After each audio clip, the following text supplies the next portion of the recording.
Paul Heyman does not do anything by accident. Not a single word, not a single promo, not a single phone call. Nothing. And if you understand that about the man, then what happened with Brock Lesnar's return to WWE stops feeling like a coincidence and starts feeling like a chess move that was planned 3 years before any of us saw it coming. Let's go back. When Brock Lesnar left WWE in 2022, he didn't just ride off into the sunset quietly. His departure came tangled up in a real-world legal situation involving Janelle Grant's lawsuit against WWE, Vince McMahon, and others. Lesnar was named in that suit, and the fallout was immediate. He vanished from television. His merchandise disappeared from the shop. WWE scrubbed his appearances from promotional material. It looked, for all intents and purposes, like Brock Lesnar was done, finished, a closed chapter. And Paul Heyman, he stayed. He remained the special counsel to Roman Reigns, the tribal chief, the head of the table. But here's the thing about Heyman that most people gloss over. He is not just a mouthpiece. He is a strategist.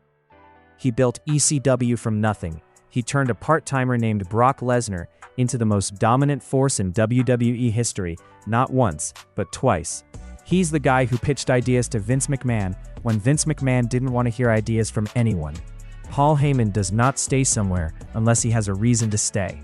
So ask yourself this: when Lesnar was gone, when his future with the company was genuinely uncertain, why did Heyman quietly keep his head down, keep doing his job, and keep proving his value to WWE management? Was it loyalty to Roman Reigns? Maybe partially. Or was it something else entirely? Was he keeping the door open? Because here's what we know factually. After a lengthy absence, Brock Lesnar did return to WWE programming. The legal situation surrounding the lawsuit remained ongoing and complicated, but WWE at some point made the decision to bring Lesnar back in front of cameras. And in this business, those decisions don't happen in a vacuum. Somebody advocates, somebody vouches, somebody makes the case that the asset is worth the risk.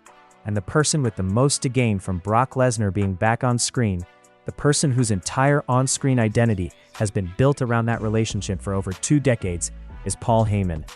Think about what Heyman's career looks like without Lesnar in the picture, long-term. He's talented enough to survive. Nobody questions that. But his ceiling in WWE, his significance, his untouchable status, that is tied directly to being the guy who manages Brock Lesnar. When Lesnar is on the shelf, Heyman's power is diminished, whether the cameras show it or not. He knows that. He's always known that. Now here's where it gets interesting, and this is the part that should make you lean forward a little. Heyman has spoken publicly over the years about the nature of his relationship with Lesnar.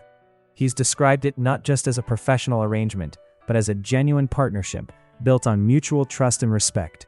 Lesnar, by multiple accounts, does not trust easily. He does not let people into his circle without reason.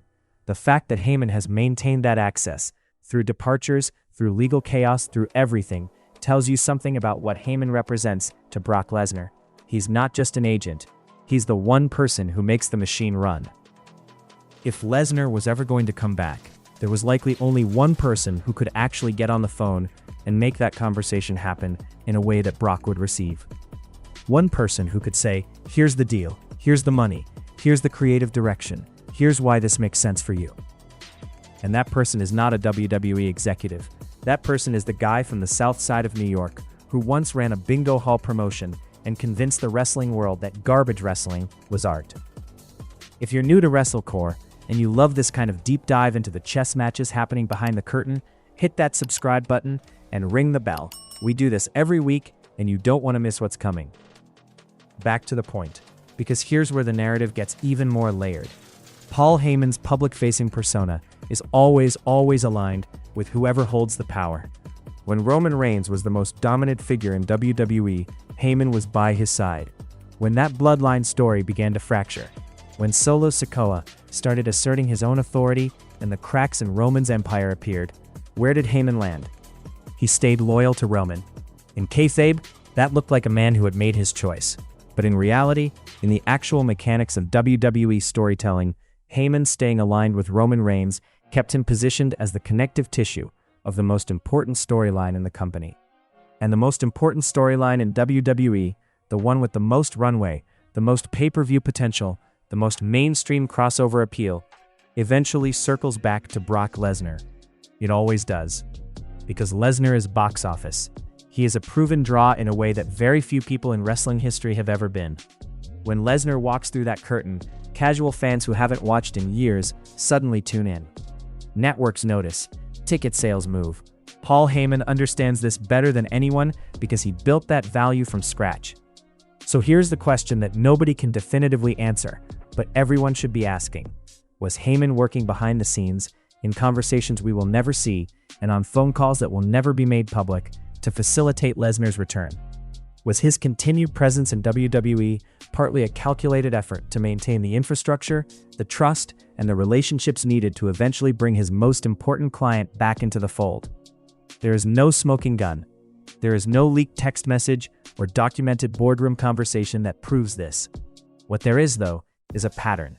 A pattern of Paul Heyman being exactly where he needs to be, exactly when it matters. A pattern of him surviving political turbulence inside WWE that has ended far more powerful careers. A pattern of Brock Lesnar's returns always being perfectly timed, always landing with maximum impact, always making the biggest splash possible, always feeling like something that was orchestrated rather than improvised. You don't get results like that through luck. You get results like that through Paul Heyman. And consider the optics from WWE's perspective. If you're trying to bring back a talent who carries legal controversy, who has been absent from screens for an extended period, who the audience might receive with complicated feelings, you need that return to be handled with surgical precision. You need the framing to be right, the positioning to be right, the emotional hook to be immediately clear. That is a Paul Heyman specialty. He is arguably the greatest repackager of talent in wrestling history. He took a UFC fighter and turned him into a mythological creature. He can take a complicated return and make it feel inevitable and glorious. What makes this entire thing so compelling is that we may never get confirmation. Heyman is not going to sit down on a podcast and say, "Yes, I worked behind the scenes to bring Brock back." That's not how he operates. He keeps his actual leverage invisible. The moves he makes off-camera are the ones that make his on-camera work so effective. He wants you to think it's all scripted, all performance, but the man behind the curtain is always pulling something.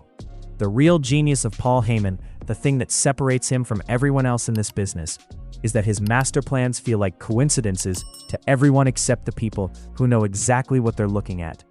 And now you know what to look at. If you want more breakdowns like this one, the stories behind the stories, the real moves being made when the cameras turn off, make sure you're subscribed to Wrestle and have the bell notification turned on.